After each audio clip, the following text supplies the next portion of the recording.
사람 몸이 완벽하게 대칭을 이루고 있다면 어떨까요?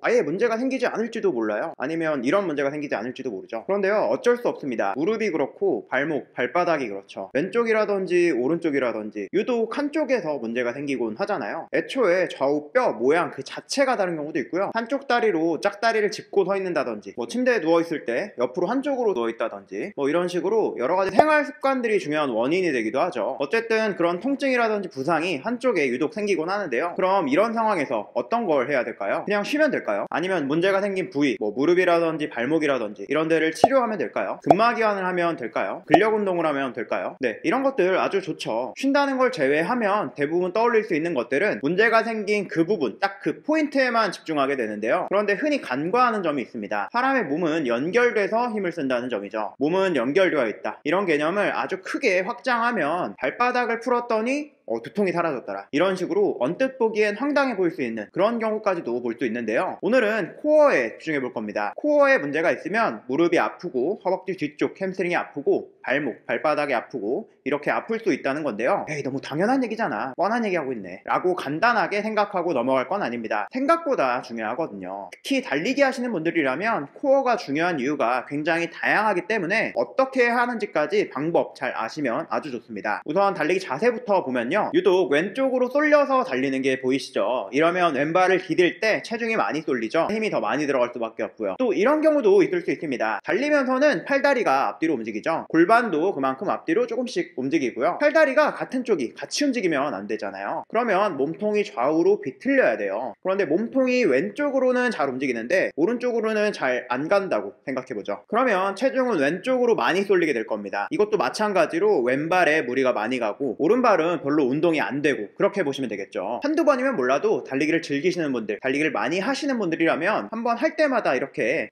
수만 번씩 다리를 디디잖아요. 이러면 아무래도 왼쪽에 문제가 생기기 쉽죠. 그게 무릎이 됐든 발목이 됐든 그 정확한 부위는 사람마다 다를 수 있어도요. 이런 자세가 개선되지 않는다면 달리기를 할 때마다 열심히 하려고 하면 할수록 문제가 심해질 거예요. 보통은 자기 자세가 어떤지를 잘 모르죠. 달리는 자세를 찍어보시는 걸 추천드립니다. 어렵지 않아요. 삼각대 세워두고 찍으면 되거든요. 지금처럼 몸이 옆으로 움직이는 걸 자세히 보려면 달리는 모습을 앞에서 보거나 아니면 뒤에서 찍어야 잘 보이겠죠. 그러니까 사실은 야외에서 달리는 걸 찍기는 쉽진 않아요. 실내에서 러닝머신 뛰면서 찍어보시는 게 더 좋습니다. 정기적으로 이렇게 달리기 자세도 체크해보면 좋은데요, 사실은 자세상에서 큰 문제가 없는 경우도 많아요. 옆으로 이런 식으로 몸을 움직이는 게 잘 되는지, 좌우로 회전하는 이런 비트는 움직임이 잘 되는지, 요걸 잘 체크해보시는 게 좋습니다. 이 모두가 코어 근육의 역할이거든요. 사람 몸이 완벽한 대칭이 아니기도 하고요. 그래서 약간 틀어진 정도는 사실 큰 문제가 없기도 하고요. 더 중요한 건 좌우 모두 충분한 범위가 나오느냐, 그 가동성이 굉장히 중요하고요. 그리고 좌우 근육의 힘이 충분한가, 그 힘의 밸런스 또한 굉장히 중요하죠. 흔히 코어라고 하면 직관적으로 눈에 보이는 부분, 식스팩, 왕자인 부분을 떠올리기 쉬운데요, 크게 갈비뼈와 골반까지 연결되는 부분, 여기 전체를 다 살펴봐야 됩니다. 특히 달리기 같은 경우는요, 한 다리로 체중을 지탱해야 되고 몸이 옆으로 비틀리는 힘을 버텨야 되죠. 그래서 옆구리 쪽에 있는 근육이 굉장히 중요해요. 스트레칭 동작인데요, 이 동작을 한번 해보세요. 골반이 옆으로 떨어지지 않도록 잘 유지해야 됩니다. 갈비뼈와 골반이 최대한 멀어질 수 있는지, 옆구리 근육이 잘 늘어날 수 있는지 직접 확인해 보는 거죠. 부드럽게 잘 움직이지 못한다는 건 달릴 때 옆으로 틀어지는 몸통을 제대로 컨트롤하기 어렵다는 얘기니까요. 옆으로 얼마 못 움직인다던가 얼핏 몸은 잘 움직이는 것 같은데 골반이 같이 많이 움직이고 있다면요, 특히 한쪽으로 더 잘 안 된다면요, 이 동작으로 스트레칭 꾸준히 해보세요. 좌우 밸런스를 잘 맞춰주시는 게